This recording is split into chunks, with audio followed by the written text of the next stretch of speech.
মধ্যপ্রাচ্যের অস্থির রাজনৈতিক মানচিত্রে আবারও বাজতে শুরু করেছে যুদ্ধের ঘণ্টা।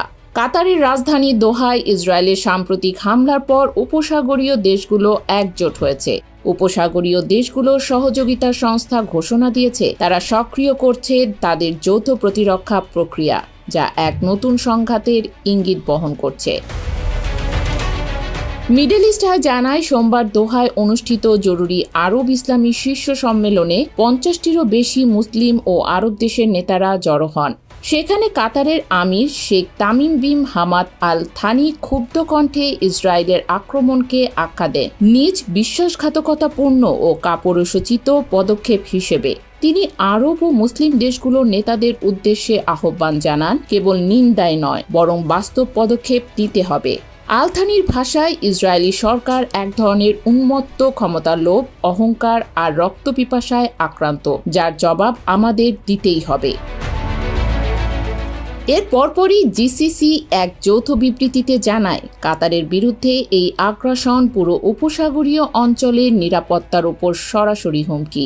6 সদস্য রাষ্ট্রের এই সংগঠন বলেছে তারা যৌথ প্রতিরক্ষা পরিষদ ও সামরিক কমিটিকে বৈঠকে ডাকবে এবং উপসাগরীয় অঞ্চলের প্রতিরক্ষা সক্ষমতা সক্রিয় করবে।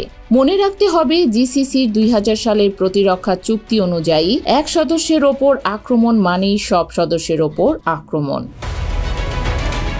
তবে বাস্তবতা হলো, এর আগে সৌদি আরব ও সংযুক্ত আরব আমিরাতে ইয়েমেনের হুতিদের হামলার শিকার হলেও জিসিসি তেমন কার্যকর কোনো যৌথ প্রতিক্রিয়া দেখাতে পারেনি। কিন্তু এবার পরিস্থিতি ভিন্ন, কারণ ইসরায়েলের আগ্রাসন সরাসরি উপসাগরীয় দেশগুলোর ভেতর ঢুকে পড়েছে এবং জনমনে ফুঁসে উঠেছে ক্ষোভ। গাজায় এরই মধ্যেই 64,000-এরও বেশি ফিলিস্তিনি নিহত হওয়ার খবরে উপসাগরীয় জনগণ ক্ষুব্ধ, আর দোহায় হামলা সেই বিক্ষোভকে বিস্ফোরণের কাছাকাছি নিয়ে গেছে।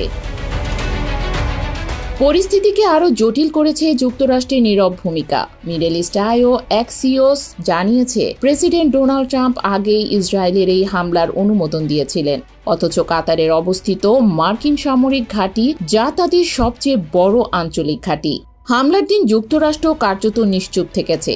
এতে করে গালফ রাষ্ট্রগুলোর দীর্ঘদিনের নিরাপত্তা নির্ভরতার জায়গায় এখন সন্দেহ দেখা দিয়েছে। বিশ্লেষকরা বলছেন, জিসিসির এই ঘোষণা মধ্যপ্রাচ্যের অস্থিরতায় নতুন অধ্যায় সূচনা করতে পারে। ইসরায়েল যদি কাতারের মতো গালফ রাষ্ট্রে হামলা চালাতে পারে, তবে এটি শুধু কাতার নয়, পুরো অঞ্চলের সার্বভৌমত্বের জন্য হুমকি।